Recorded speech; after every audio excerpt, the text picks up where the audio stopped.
It's Not Another Buffalo Podcast, hosted by three of the most underqualified sports personalities this side of the canal. With John.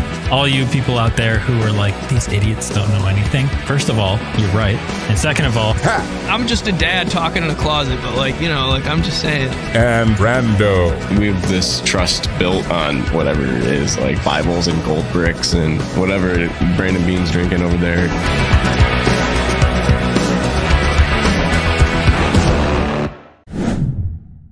all right, welcome back to Not Another Buffalo Podcast. I'm John. I'm here with my buddies, Brando on the couch and the future dad in the closet, Patty Cap. It is a Tuesday evening. Happy birthday, Josh Allen. Woo-hoo. This episode is brought to you guys by Small City Realty. If you're looking to buy, sell, or manage property in Western New York, gotta call Zach Korzelius at 585-409-1088. 585-409-1088. So a lot of news this week, guys. We had, obviously, today's Josh Allen's birthday.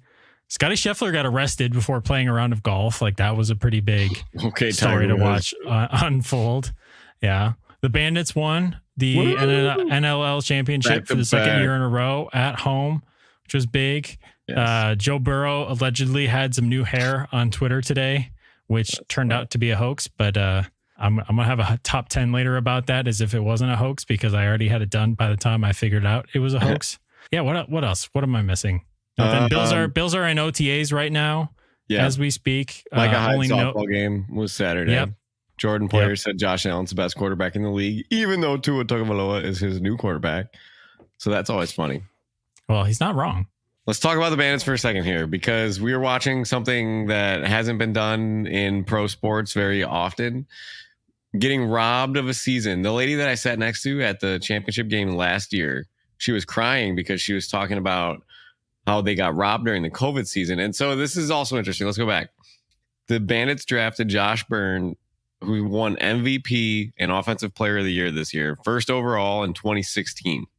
And the Bandits are a perennial contender, so they don't get high picks too often. So they had one bad year where, John Tavares retires in 2008. They're kind of middling and they're still competing, but they had one bad year and they get to draft the number one overall superstar. It's like that year that you get any of these quarterbacks at the top of the draft, or you get lucky. The Colts being perennially good with Peyton Manning, and then exactly. But to put Josh Burns into perspective, it's like Connor McDavid. I think he's at that level. Yeah. He's generational talent, and to get him and then go on a run of 4 straight championship appearances, and the woman was so upset because she said the COVID year when the season got canceled, the Bandits were dominant. It was like it's like the Sabres out of the lockout. They come out with this young, hot team, all these players, early 20s, and they get robbed of a season of their prime. Then they come out, they're young, they make the finals, they lose, they make the finals again, they lose, they make a couple roster additions, and then they win back to back. So it's been really cool. And they don't just win, they went undefeated in the playoffs. They are dominating these teams. And Banditland, dude, sold out. It was electric. The Sabres got to take notes. They got to get some chants going. They got to get, some of these other arenas, dude, in Florida, when I went to a Tampa game, they had like 20 people in the arena going section by section by section, doing giveaways, doing chants, doing cheers, just to keep the energy in the building as high as it could possibly get. And I'm like, Sabres do nothing. Like this doesn't exist in Buffalo, but the Bandits make it happen, man. So that was super exciting. Parade on Sunday was cool. So, Micah Hyde softball game was the same day. Anybody that was downtown on Sunday had a good day. That's the kind of stuff that I feel like I really miss out on, not living in Buffalo, being able to go to that kind of stuff. But yeah, we got to see Josh Allen hit some dingers there at the softball game. Yeah. Heard Micah from Hyde about his future and stuff. Yeah. Behind the back, Josh Allen would call the shot to left field and then laid down a bunt. Maybe Kincaid was at first base, something like that. And Micah Hyde runs for the ball, throws it behind his back, gets him out of first base. Made top 10 plays on SportsCenter. That's awesome. Now let's talk about golf here too for a second. PGA Championship, Tiger Woods sucks. No offense. I love you, Tiger. He's good for one good round where he shoots even par and then falls off the wagon. 2 triple bogeys in the second round, make him miss the cut. But you got John Daly out there still shooting like an 85, so he's still not the worst. Tiger's still not the worst. But we're all here. Anybody that golfs has all been here. You got a 6-foot putt just outside of gimme range. And your average golfer probably misses 60% of a 6-foot putt, maybe even a little more. Probably more. It's tough, and there's no gimmies on the PGA. You see these guys tap in for 3-4 feet just because they get close and they just take their turn. But Xander Schauffele with the major title on the line, not just a major. Let me get this number right because I don't want to get it wrong. $3.33 million is the winning payout. And the second place payout is only 1.9. So that's a huge amount of money for a 6-foot putt. And the pressure that you feel, that's everybody's dream, right? It's like having a game winning basketball shot or, kicking the field goal to make it. But that pressure, it's just you and the ball and the green. Where's it going to go? And he just rims it around it. Had to get the basketball toilet flush to go in. So he made everybody think about it. But 6-foot putt on the line. How confident are you that you make it? 0. I'd rather kick a 40. Right? I'd rather kick a 40-yard field goal in like an NFL game. Actually, you know what? Okay, I'd probably 6-foot putt or give me a 30-yard field goal in an NFL game. 40 is too far. I think those guys on the D-line are bigger than we're used to, John. I think those D-line rushers, they can blitz in there quite fast. That's true, but it's just you and the ball, man. You can get the ball off before they're there. You just got to get it up. But then you're relying on your holder and your left tackle not to be a bum. And, I don't know. You haven't seen me attempt a 6-foot putt in a while.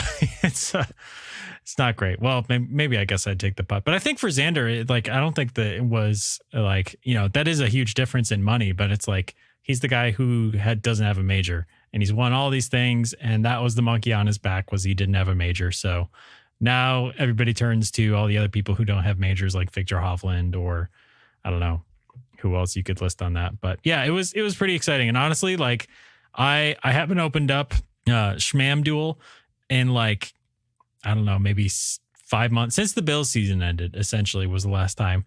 And I was going into that last hole when I saw him put his tee shot almost in the bunker, I pulled that out and I actually put $3 down on Bryson because I was okay, all he has to do is par this, and he's going into a playoff on a par 5 against Bryson, who's going to hit it 3/4 of the way to the green in this playoff because the playoff hole is going to be 18, which is the long par 5. And so, anyway, if Xander did have to make that putt, or else it felt like he was going to lose because he misses the putt, goes into a playoff, but. I think that he was definitely going to lose if he went into the playoffs. So I felt good for him. I like Xander. I like that take, John, because Bryson was pumped when he made that tying putt. Yeah, because veins were popping out of his head. He knows that he has the advantage there. Even if he hits it into the bunker, he cleared Xander's shot by a good 55 yards. And by average tour distance driving, I saw it. He was up, I think it was 330 on average, and his longest was 361. That's insane. So that's a huge advantage for him. But it's cool to see Schauffele getting. I was kind of rooting for Bryce. I was glad that he tied it. I was rooting for Hovland the most, but yeah, Schauffele deserved it. Wire to wire, major record scoring, and it's super cool too. The other part about golf is the elements, right? The soft greens at Valhalla, and it comes from wetness, right? The dampness of the greens, and it blends perfectly with a spring morning where the dew comes up and the greens get soft.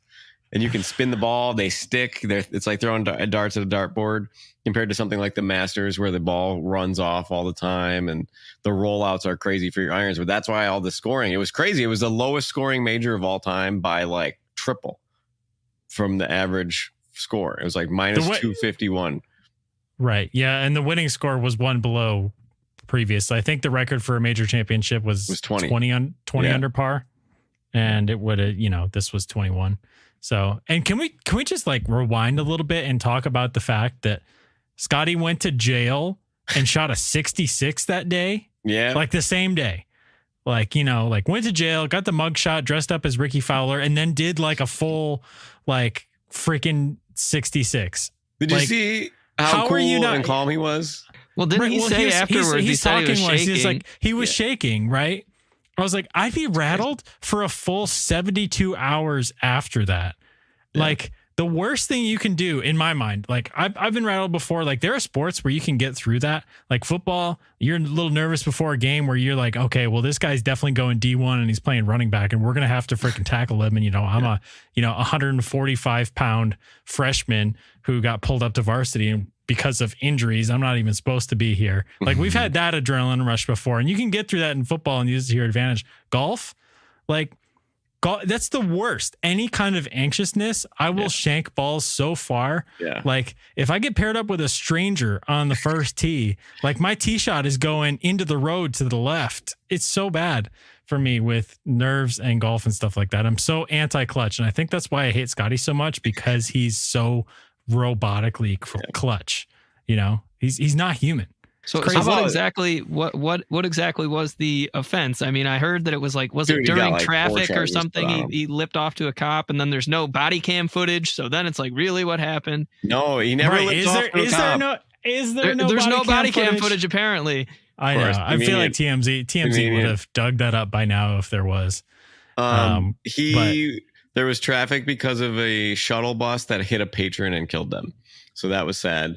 But all the traffic was there. There was extra police barricades and he was in a PGA labeled car.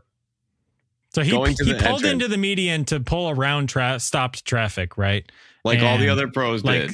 Right. And somebody tried to stop him, and the officer attached themselves to the car, which I don't know if that means. That could mean everything from jumped on the hood to like stepped on the running bars or the running handcuffed boards. Wrist to the driver's door, but held on to the back of it, and Scotty's like, dude. So I don't know. I read that apparently he was on the running Scotty board. went for like 10 to 20 yards with the cop attached, and that's what he got arrested for. And then the cop got hurt, so it was like, what did he get? Like assault of an officer or something. It was he got some pretty serious charges, like 2nd degree assault or something like that. One of them was a felony. Yeah, well, do you think he's hanging on to the car if it's not labeled PGA and he doesn't know there's a player in there potentially worth 7 figures? But I don't know. That is a crazy story. And then didn't he spend the night in jail? Right? No. He spent the morning in jail. And if he didn't have that hour delay in their tee times, he probably would have missed the round. Which, I mean, let's look. Do I have it on here still? I don't know if I have it on here still. So.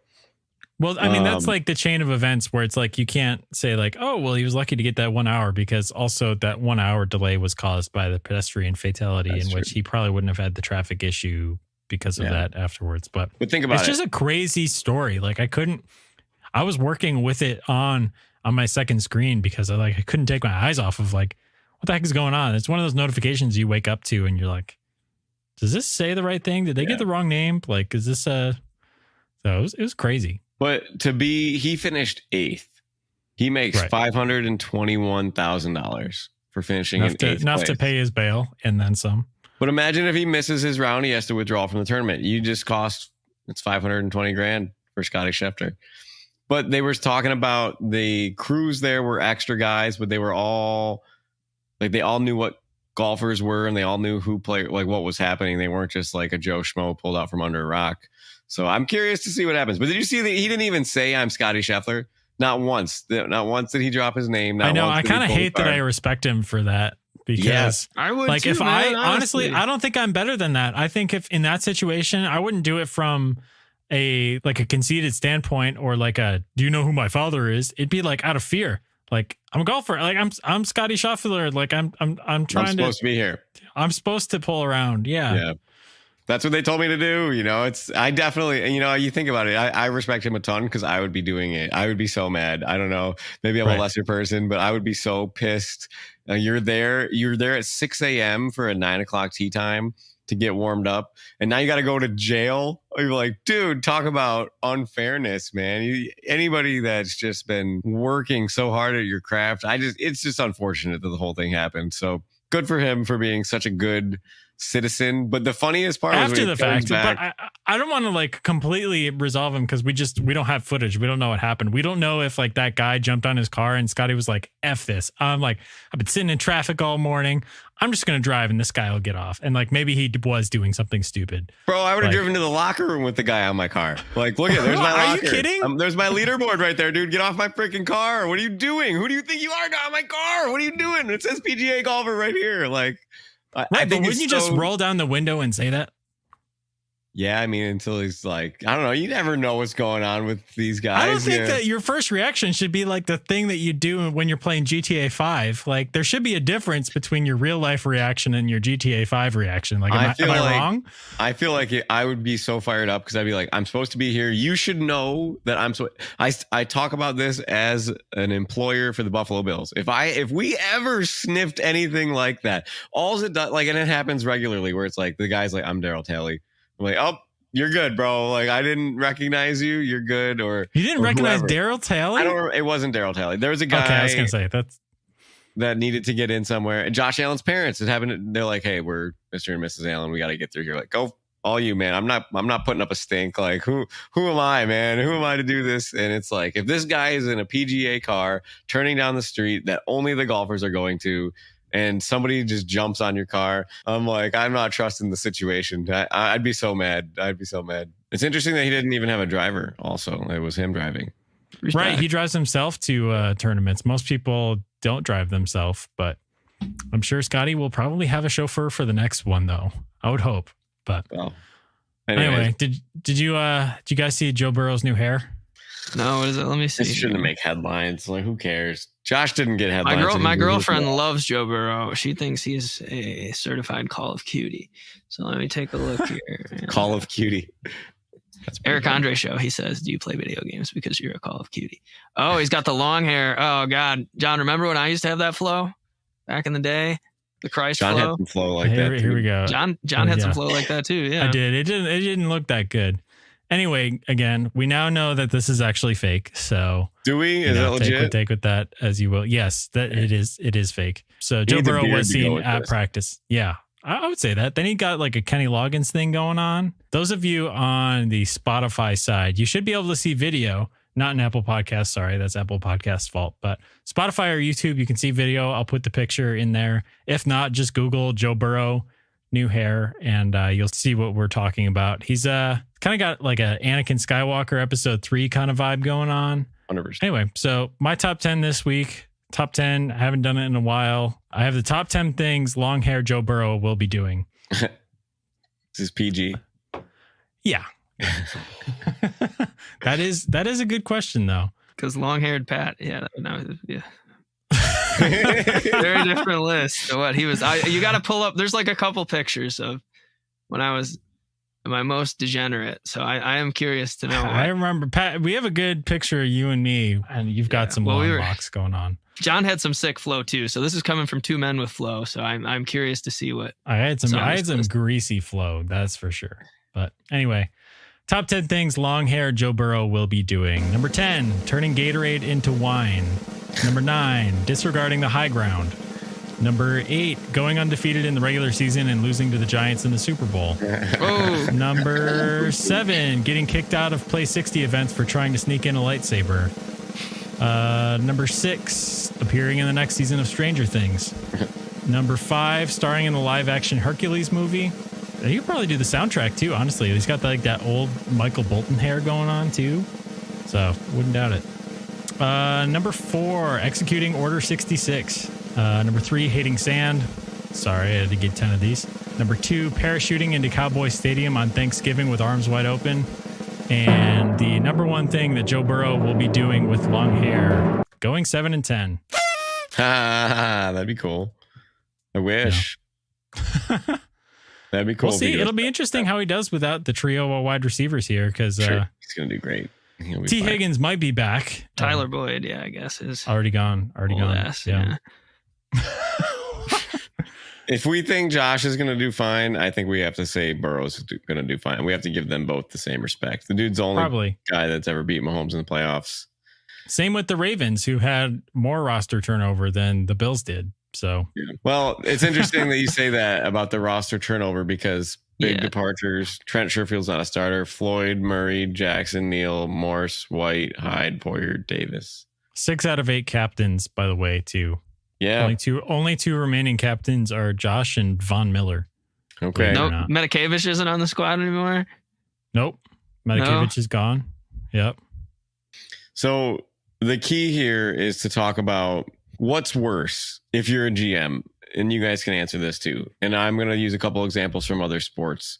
So if you are always doing what you always have done and you keep getting the same result, there becomes a time where pressure starts to mount. And I'm really thinking of the Toronto Maple Leafs right now, and they have their core: John Tavares, Austin Matthews, Mitch Marner, Alex Nylander, and those four combined for like $50 million against the cap. And the NHL cap's only 80. So it's well over half of their cap space tied into four guys. And they're good. They're a good team. Austin Matthews could be one of the best players in the NFL. Tavares, NHL, hockey. So these guys keep losing in the first or second round in the playoffs. They can't get by Boston. They barely made it out of the first round, and they finally did last year. But before that, I mean, it's like 7 years in a row, right? They haven't made it past the second round of the playoffs. But you assembled this crew that is dynamite regular season. You have some top players in the league on your squad. And every year that this happens, for years now, they talked about trading Alex Nylander. They talk about, is Austin Matthews going to resign here? Is somebody on the move? They've changed coaches a few times now. And a team like the Leafs is different with hockey, right? Financially, it's different, but they can't get past this, even though they assembled a good group of guys. And then you compare it to the Bills, or you compare it to, a team like John Elway's Broncos or Peyton Manning's Colts. You run it back until you can't, but at some point, something has to change. Getting a new coach in, Tony Dungy and the Colts situation gets him there. And even in Denver, he got a new coach at the end of his career with Shanahan, right? He came in for Elway after a few years not being there. And it's like, what was the kickstart that got them to the championship? So, but what's worse, if you're the Maple Leafs right now, you're getting phone call after phone call to talk radio, trade one of these guys. But it took you a whole lot of years to collect this talent. And now with the Buffalo Bills, you're getting beat by the Chiefs year after year after year after year now. And we are kind of upset about losing these players. But if we keep them and continue to lose, are we insane for doing the same thing over and over and over that hasn't worked? Because you replace half of your roster. You have different leadership. You're getting new blood in after the 13 seconds. So, you could take a stab at it. This could work. It could not work. What is worse?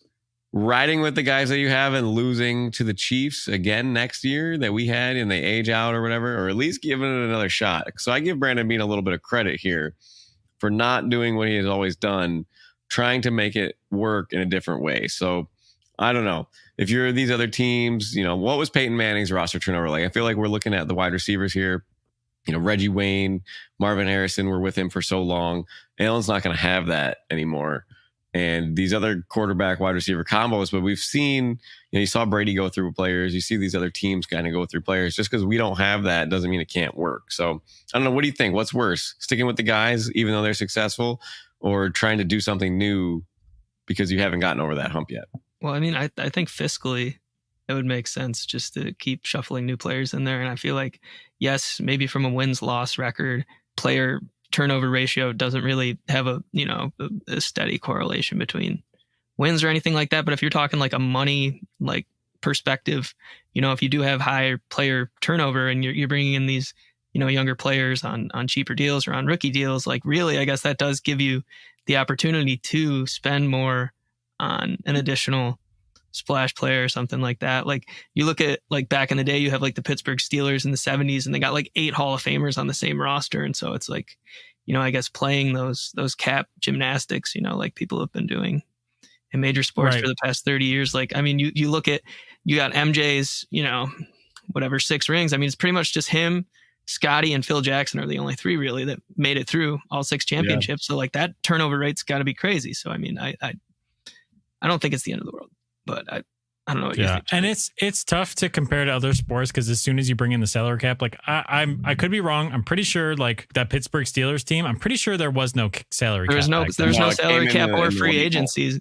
So it's if you right. So you might not ever see that again. 8 Hall of Famers on the same team. You'd have to get really good draft wise, I feel to be able to do that. And yeah, and with the NFL, it's single elimination playoffs too. That's the other thing. If you're the Maple Leafs and you're losing 7-game series every year, it's not because of things like 13 seconds, it's not because of a couple of plays, right? Because it's like the NFL, it's like I feel like you get more justified for doing the same thing a couple of years in a row to try to get there, because sometimes it is just like sometimes it doesn't fall your way. And like, yes, you could have done a couple things different here or there. But yeah, I think the roster turnover, I'm optimistic about this next year because it's kind of fed into itself where it's like you needed to change something, right? And I think that when you say you need to change something, it's just a little bit about the chemistry of the team because it does go sour. And when you've had these guys that have been banging their heads up against the ceiling, like every year in a row, like that starts to get bitter a little bit. Like I feel like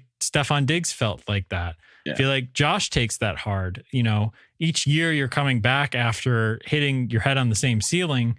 I feel like it does get a little bit harder no matter how hungry you are for that. So if you get some new blood in the room, it feels a little bit fresher, and it might not be as extreme as a new coach, but like look at the boost they got when they fired Ken Dorsey and then moved to Joe Brady. And that might be totally independent of scheme. Like that might not be a purely scheme thing. So I'm optimistic about how the wide receiver room looks right now because of the variety in there and not because it lacks a superstar. Like I feel better now. I listened to Joe Marino.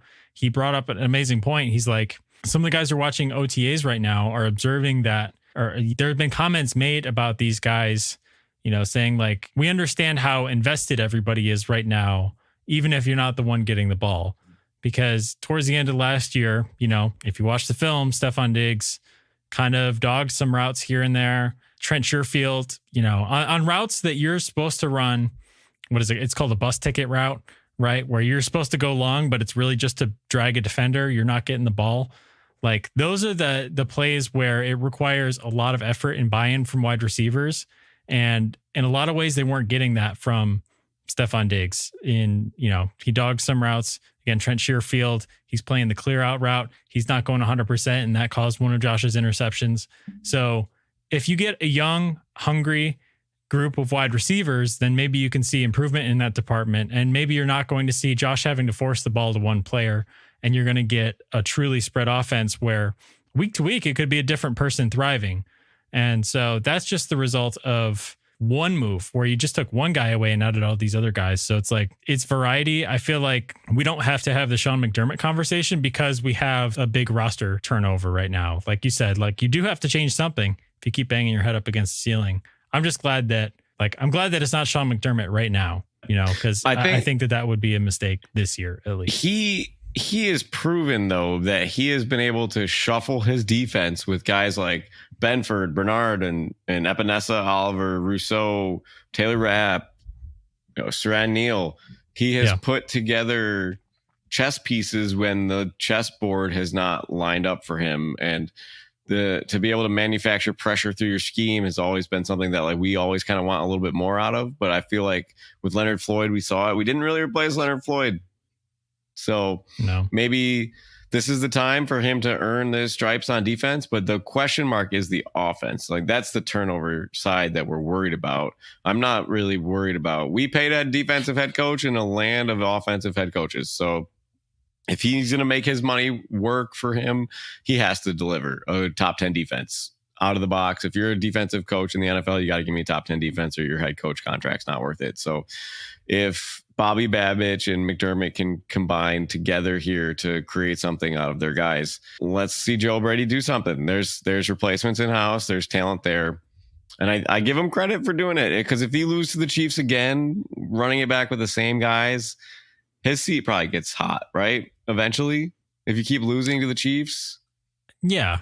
Obviously, it depends on what it looks like, but I think it's a 2-year window right now. Not after this year, but after the following year. I think it'll be like, okay, did this reset work, or do we need a coaching reset at that point? I've had no, inclination that that's the piece that needs to get changed. I mean, we're upset about these gaffes in the playoffs and the team not being prepared, and you can criticize them for that. Just like, I don't know if you're going to uproot, your head coach and move to a completely different philosophy at this rate, if that's going to make a difference, or, because you risk a negative impact at that point. You'd have to dig it back a little bit, but I would love to hear any sort of conversation that Peyton Manning had about his rosters and how they changed year to year. And, he was 30 before he wins the Super Bowl. And that took a lot of heartbreak to get there. So players leave, players get new contracts, you have to replace them, and so on and so forth. But what did he feel like? I wonder if he said anything. So maybe that's some research for the future shows here. But yeah, like he made it. Yeah. He did it, right? They did it. They figured it out. So I think a Tom Brady quote would also be interesting because Tom Brady actually won the Super Bowl twice without a 1,000-yard rusher or receiver on the roster. So I guess that's something to consider. Right. But we all remember the weird nuances of those games, right? What if I told you the 2023 Chiefs did not have a 1,000-yard receiver or a 1,000-yard rusher either? So, yep. Yeah. So you can do it by committee, but again, and historically good defense. Yeah. Historically good defense, True. Great quarterback as well. So that's the other piece. We have that piece. So if the defense shows up, might be able to do it. But anyway, not to get all hypothetical on you guys real quick, but I just had this thought. Imagine a world where the Chicago Bears drafted Patrick Mahomes. How many Super Bowls do the Bills have right now? At least one. Two? One? Think one? Yeah. 2021. Get it pre Joe Burrow. Yeah. Get that 2020, 2021 season. You win that AFC Championship game, the first one maybe, and you're probably playing Burrow for the AFC title game instead of the Chiefs in that 13 seconds game. So in that year, yeah, I'd agree with that. Good question. So yeah, maybe they're 1-1 in the Super Bowl. Maybe they win that AFC Championship game the first year, but lose the Super Bowl, which would be tough. I think they win that Super Bowl. I think they would have beat the Rams.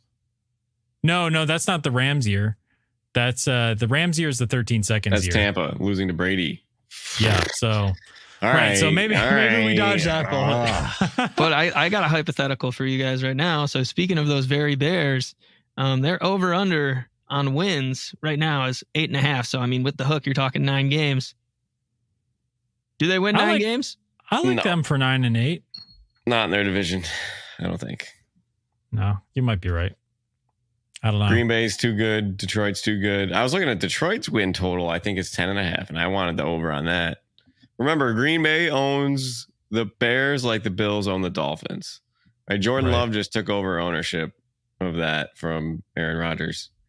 So until they can show otherwise, that might be a division with 3 playoff teams because I don't really see big things coming from the NFC South this year. No, and don't sleep on the Bears JJ this much credit already. I'm giving them more credit than the Panthers, the Saints, the Buccaneers, and the Falcons.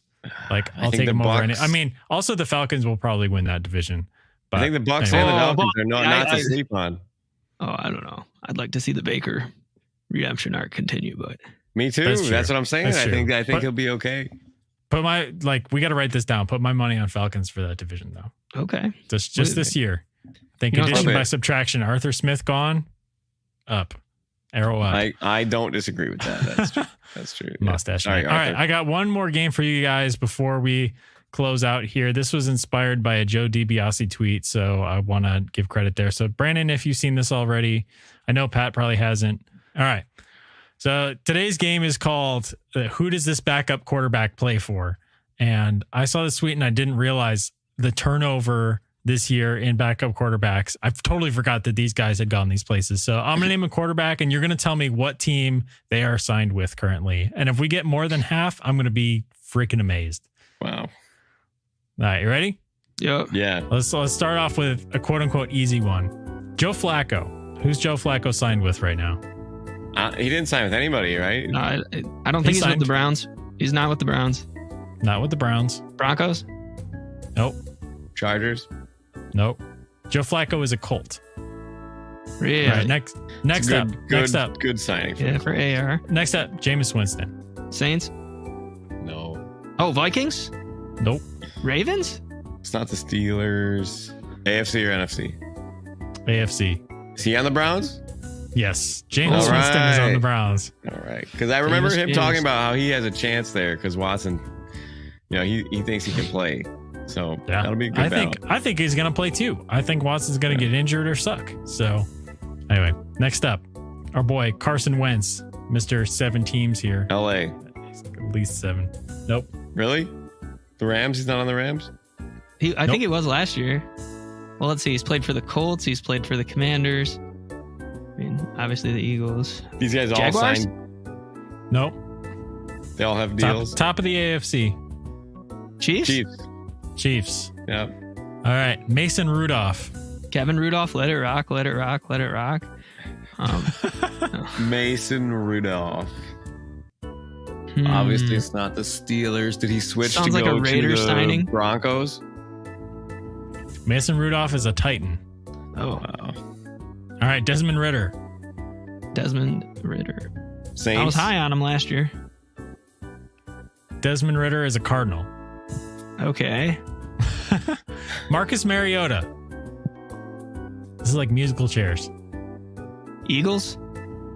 No, close geographically-ish. Giants?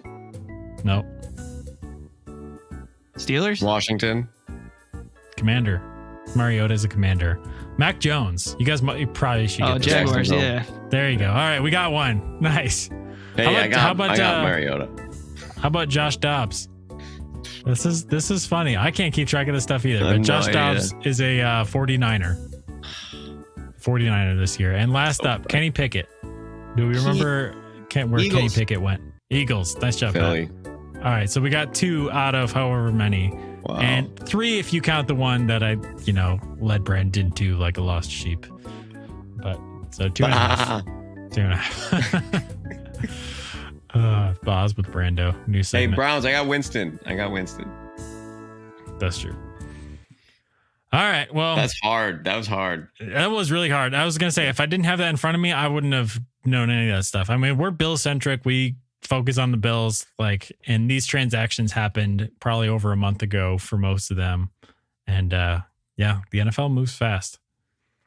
I feel like we'd be getting into preseason and we're still going to be like, oh my God, I forgot that player is with that team. And I think it's still going to be that way with wide receiver, especially looking at the Titans. I keep forgetting that Tony Pollard is with the Titans now. Yeah, they have obviously loaded. DeAndre Hopkins, Calvin Ridley as well. Tyler Boyd as well. That's the other wide receiver. Bad. I mean, they've thrown a lot of money around. So. We got better skilled players than the Bills. Yeah. I feel bad for you though, man. I was watching all the stuff you're going to need to watch every Bills game. I just feel like anyone who's listening, watching this, just go to the store and get an antenna, please. For your sake and for everyone's sake involved. So. Yeah. So luckily I have a friend who has YouTube TV, so I don't have to pay for a full year of that. So we usually split the Sunday ticket promotional cost because you're allowed to have a couple of users on it, but you can only stream 2 screens at once or something like that. But so that's the only annoyance, but at least we get that. And then pretty sure I have most of the other streaming services. I think I have Peacock, somebody's Peacock, and somebody's, the family Amazon Prime that covers Thursdays, and Netflix. And I heard Netflix is going to be tough. I might have to go to a friend's house for Netflix on Christmas Day, but again, those aren't Bills games, so that's just the Christmas Day games. I was going to say those are the only streaming exclusive ones. Everything else is when it's nationally televised is on local TV everywhere, which through YouTube TV, you can watch it that way too. So for me, it'll probably end up being $150 to $200 tops for the year. That's not so bad. I still end up ahead of what people used to pay for Sunday tickets. So I guess I'm lucky in that regard, but again, it's because I have a friend paying $5 a month for Peacock. Also, that calculation of it costs almost $1,000. That's for a full year of all these streaming services as well. Yeah. So if you started them and canceled them after you didn't need that game, I think it'd be probably around $500 if you're paying for YouTube TV and Sunday ticket in full. But anyway, don't trust my numbers on that one. But yeah, do what Pat said. If you live within the market of Buffalo, get your free TV antenna. Brando and I grew up on that free TV. No cable for us. So anyway, all right, we got to get out of here. Brando's got to get to bed. It's getting late here. Happy birthday, Josh Allen. Joshy. You guys know where to find us on Twitter, Instagram, whatever, Tinder, @NotBuffPodcast. We'll post clips on anything and everything that, we might start a LinkedIn soon. Who knows what's going to come next. So anyway, thanks for listening, everybody. We'll see you next week, and go Bills. Go Bills.